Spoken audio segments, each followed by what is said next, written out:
ওসমান হাদিকে হত্যা চেষ্টা মামলাটি ডিবিতে হস্তান্তর করা হয়েছে।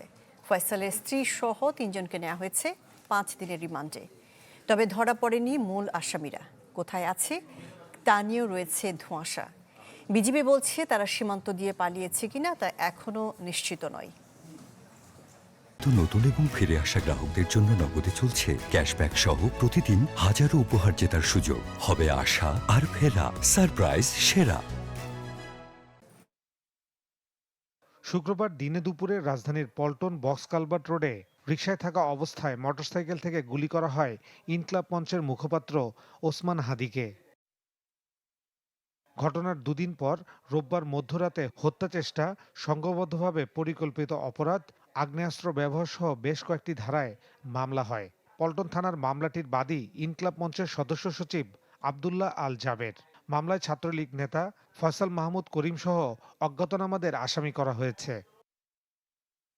এরই মধ্যে ওসমান হাদির উপর গুলির ঘটনায় র্যাব ৪ জনকে আটক করে পুলিশের কাছে হস্তান্তর করে। তাদের মধ্যে মোটরসাইকেলের মালিক হান্নানকে মামলায় গ্রেপ্তার দেখিয়ে রিমান্ডে নিয়েছে পুলিশ।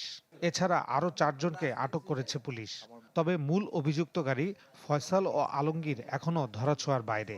পল্টন থানায় একটি মামলা রুজু করা হয়েছে। ইনকিলাব মঞ্চের সদস্য সচিব বাদী হয়ে মামলাটি রুজু করেন। র্যাব কর্তৃক ৪ জন আমাদের কাছে হস্তান্তর করা হয়েছে।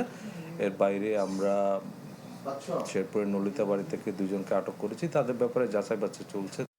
সংবাদ সম্মেলনে পুলিশ জানিয়েছিলেন, দেশ ছাড়তে পারেনি, ঘটনার সাথে সরাসরি সম্পৃক্ত দুজনই।